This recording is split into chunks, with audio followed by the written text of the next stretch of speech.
야, 또 이번에 나오실 분은 또 대단한 분이 나오시네요. 야, 이분은 그 사장보다 높은 연봉이 부장님이세요. 부장님이신데 사장님보다 연봉이 높으시다. 높아요. 예. 그러면은 약간 이분도 약간 영업 쪽 아닙니까? 그렇죠, 그렇죠. 아. 예. 아이고, 안녕하십니까. 예, 예. 아이고, 반갑습니다. 아유, 예. 안녕하세요. 안녕하세요. 인사가 너무 좋으신데요? 그러세요? 야, 우리 사장보다 연봉 높은 부장님이십니다. 우리나라에서 자동차를 가장 많이 판매한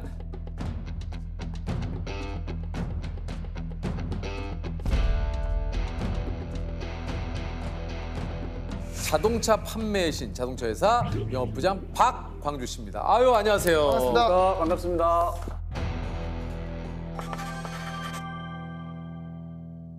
부장님이 되신 지는 얼마나 되셨나요? 현재 12년 차입니다. 부장 12년. 12년 차요? 네네.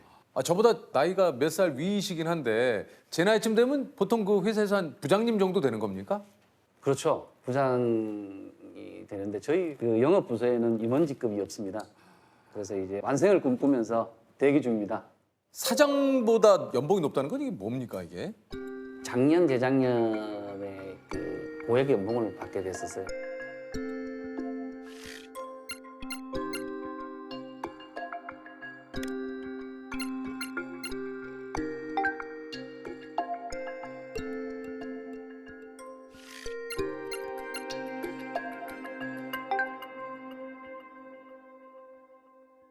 영업부서는 이 특진 제도가 있습니다. 뭡니까? 이렇게 보통 최소 기한을 2년으로 두고 예를 들어서 차장에서 과장을 가기 위해서는 700대, 그다음에 차장에서 부장을 가기 위해서는 900대. 이 대수를 빨리 달성하게 되면 그때 특진이 되는데 제가 과장에서 차장으로 2년 만에, 차장에서 부장으로 2년 만에 아마 최단기 기록. 몇 대를 총 파셨다고요? 1600대를 뭐 2년 안에 거의 1000대 가까이 판매를 넘겼으니까 1년에 365일이면 사실 쉬는 날 빼고 거의 하루씩 팔아도 365대인데 이게 1년에 500대씩 막 이런 게 가능합니까? 그렇죠. 이게 수치상으로 보면 저도 불가능한 대수라고 생각을 했었어요.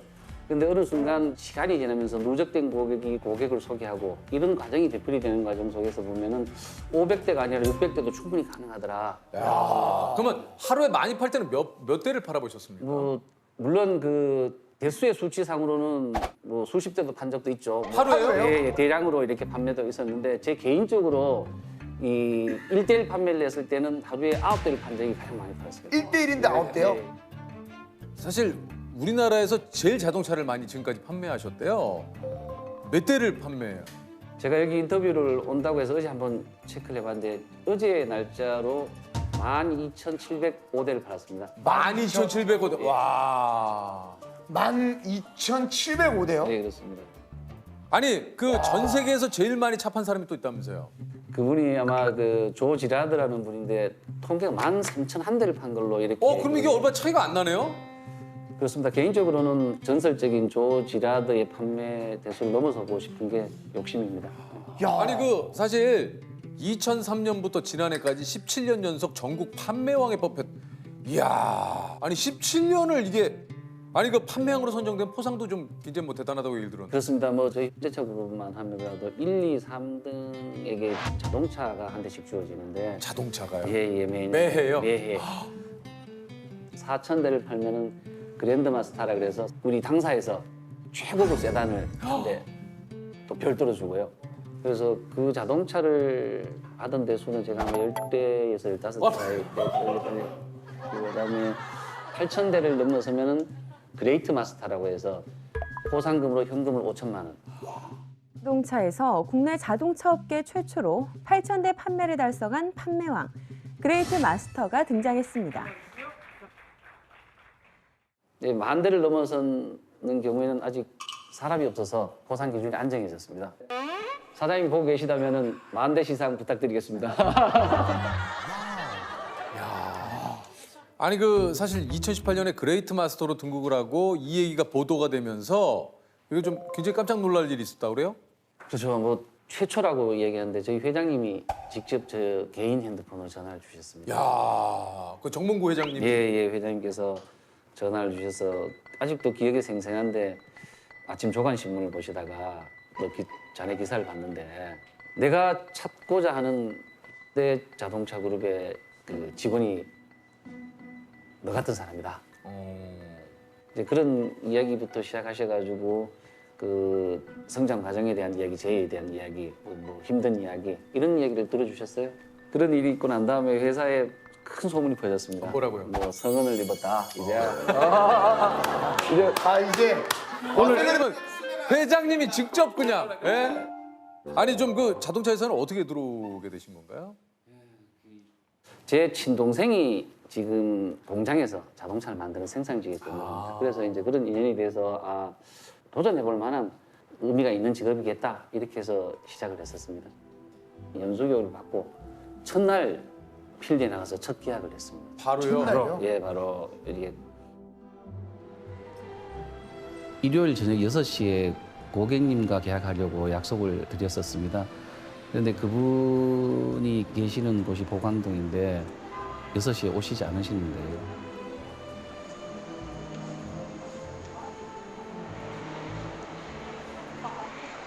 기다리는 시간이 이제 1시간, 2시간 이렇게 지나가고 나면서 굉장히 내적 갈등도 많았었어요. 언제까지 기다려야 되는지, 이분이 계약을 안 하시기 위해서 저를 회피하는 건 아닌지. 3시 한 40분, 4시 가까이 됐습니다. 새벽 4시. 그때까지 제가 그 집 대문 앞에서 계속 기다리고 있었는데, 근데 그분 가족분들이 그 자유로에서 사고가 났었어요. 교통사고가 나셔서 그 교통사고 수습하고 이렇게 해서 오셨는 게, 아니 이렇게 오랫동안 기다렸냐고, 오늘 안 하면 내일 하면 될 걸 왜 이렇게 미련하게 기다렸느냐. 그래서 대문을 열고 들어가자마자 그 텐마루 끝에 앉아서 바로 계약서에 서명을 해주셨어요.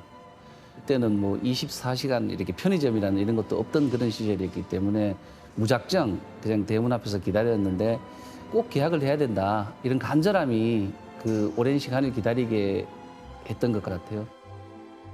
그분이 직장에서 그 차를 사고 결혼도 하고 독립을 해서 사업체를 차려서 대표가 되고 다시 성공을 해서 지방으로 늘어가고까지 거의 한 20년 이상을 아직까지 연결해요.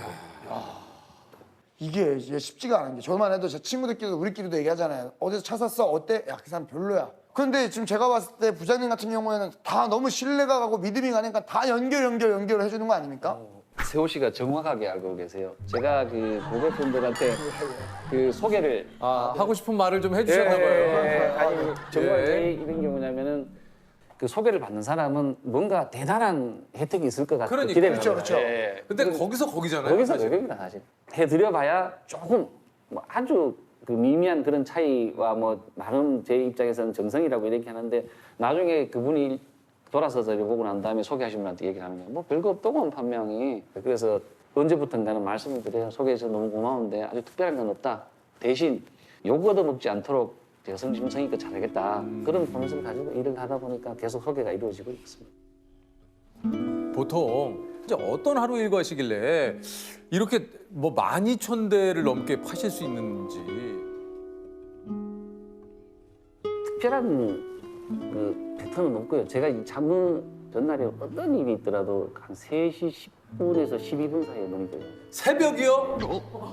그래서 아니 새벽 근데 3시에 주무시는 게 아니라요?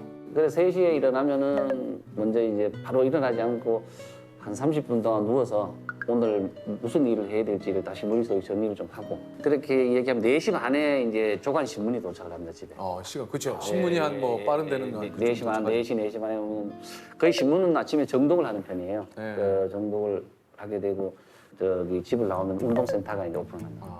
운동하고 샤워하고 사우나하고, 그래서 집에 와서 한 7시쯤에 출근하면 사무실 도착하는 7시 10분쯤 도착을 합니다.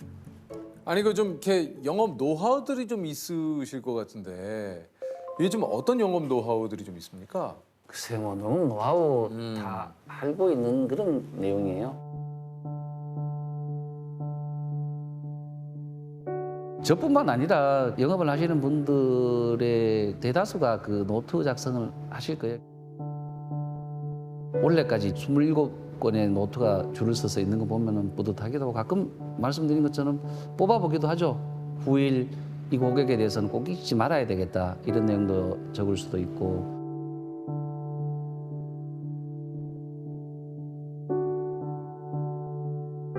신문이나 책을 통해서 그 마음속에 담아둬야 될 그런 글귀가 있다 그러면 그런 글귀도 뭐 적어서 표기도 해놓기도 하고 가끔씩은 제 마음도 정리할 수 있는 그런 장이 그 노트였고 가끔 슬럼프가 왔을 때 그 지나간 기록을 많이 뒤져봤어요.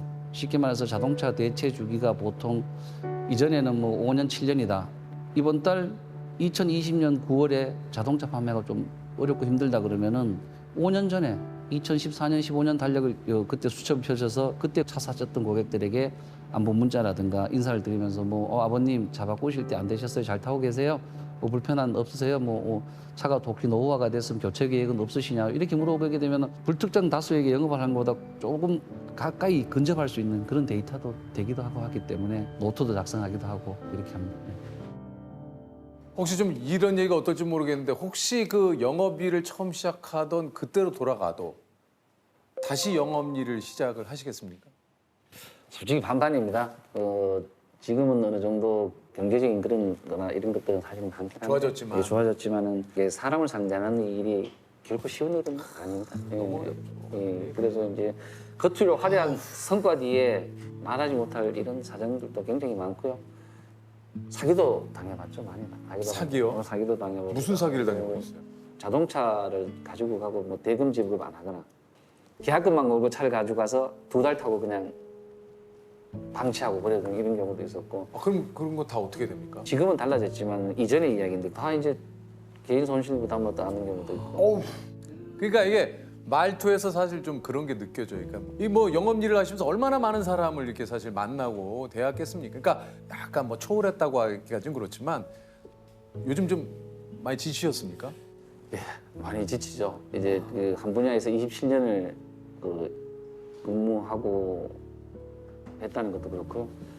요즘 많잖아요. 뭐 갱년기, 우울증, 뭐 이런 남자들도 갱년기가 온답니다. 아 맞아요. 얘기 들었어요. 아 근데 좀 갱년기 우울증 오셨어요? 그런 것 같아요. 또 나이가 나이인 만큼 이제 그 건강 문제도 눈도 자꾸 이렇게 노안이 와서 안 보이고. 예, 안 보이고 이제 할 일은 많은데 몸은 자꾸 늘어지고 그리고 이제 자꾸 짧은 시간이지만 뒤를 많이 돌아보게 되더라고요. 이 나이쯤 되면은 세상 모든 게 내 뜻대로 될 줄만 알았는데 뜻대로 안 되는 일들이 더 많아지더라고요. 그렇지도 않구나. 그렇지도 않고 쓸데없는 소소한 걱정거리는 자꾸 생기고. 아 근데 한편으로는 또 뭐 이거 위로를 드리려고 하는 얘기가 아니라 17년을 판매왕을 한다라는 게 아무나 할 수 있는 일은 아니지 않습니까? 아, 그럼요. 예. 근데 또 이런 거에 대한 부담도 좀 있을 것 같아요. 물론 나도 아유 이 정도 했으면이라고 생각을 하지만 또 한편으로는 이게 뭔가 여기에서 또 내가 그냥 꺾이기는 좀 싫은? 그게 현 시점에서 가장 큰 고민입니다. 아, 그러실 것 같아요. 예, 가까운 친구라든가 선배들도 뭐 박 부장 이제 그만 내려놔도 돼. 수고 많이 했어. 충분해. 정말 최고야 최고. 이렇게 되는데 제 스스로도 다짐도 많이 하죠. 그렇게 해야지, 그렇게 해야지. 그게 내려놓지 못하는 게 정말 나약한 인간이에요. 자동차라는 물건이 그 단순한 물건은 아니잖아요. 작은 나사 하나가 2만 개가 3만 개가 조립이 돼서 나오는 물건이다 보니까 자동차 한 번 판매하면은 과장된 얘기가 되는지 모르지만 저희 마음도 한 3만 번 막 들었다 놨다 하는 것 같아요. 많이 헤집어지죠. 뭐 사람한테 많이 지치고 별의별 일들 많죠. 고객 앞에서 무릎도 꿇어받고 뭐 진짜 드라마에 나올 뭐 한 물바가지 세례도 받아봤고 뭐 그 당시에 그걸 안 하고 그만둘 수 있었다 그러면 회사 그만뒀겠죠. 거기서 무릎 안 꿇고 가고 그냥 바로 그럴 사면 추가했죠. 거기서 오로지 가서 이걸 인수를 못 시키게 됐을 경우에는 내가 다 안아야 된다 이런 생각이 있었기 때문에 가서 이제 그 절박함이 차를 정말 집착을 가지고 팔 때는 새벽에 이 환청 때문에 잠을 못 자요. 전화기 소리가 계속 울려 밤에 새벽에만. 그만큼 이제 막 기다림이 절실해 차 계약하는 게 밤새 걱정한다고 해서 달라질 일은 없어요 아무도. 근데 그 걱정거리가 엄청나게 저를 짓누르는 거예요. 근데 그런 목표가 없어져요. 지금 부장님 가장 하고 싶은 게 뭘 이루고 싶으세요? 문득 생각이 안 나요. 남들이 들으면 저 자식 배부른 소리 하고 앉았네 이런 생각했는데 사실 이 자리에 와 보니까 그런 것이 없어서 내가 계속 이 일을 이런 식으로까지 해서 이어나가야 되겠나 이런 생각이 들더라고요. 어떻습니까? 지금 부장님이시지만 회사에서 부장은 뭡니까?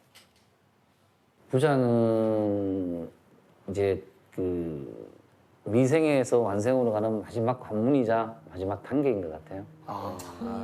이제 여기서 그 문을 열고 나가면은 완성이 돼서 화려한 남은 임원이라는 그런 타이틀을 달고 또 한 번 직장에서 새로운 그 방향을 추구할 수 있는 이런 입장인데 많은 분들이 그 문턱을 넘지 못하고 인생의 일막을 마무리하는 그런 단계가 되는데 부장은 미생에서 완성으로 가는 마지막 단계이자 관문이다 이렇게 생각합니다.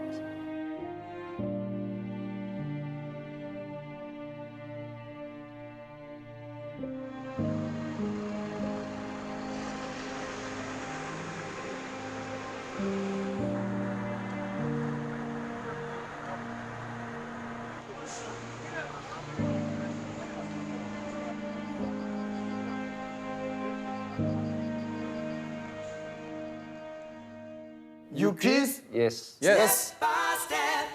자, 이것은 앞에 지나간 수레바퀴의 자국이라는 뜻으로 이전 사람의 그릇된 일이나 행동의 자취를 가리키는 말입니다. 흔히 잘못을 되풀이하지 말라는 뜻으로 이것을 밟지 말라라는 표현을 쓰는데요. 이것은 무엇일까요? 전철. 전철. 네. 앞 사람의 전철을 밟지 마라. 네. 맞으면 100만 원의 상금을 드립니다. 정답은요. 전철 정답입니다. 앞전차의 바퀴철자. 감사합니다. 자, 우리 박 부장님 네. 축하드립니다. 감사합니다.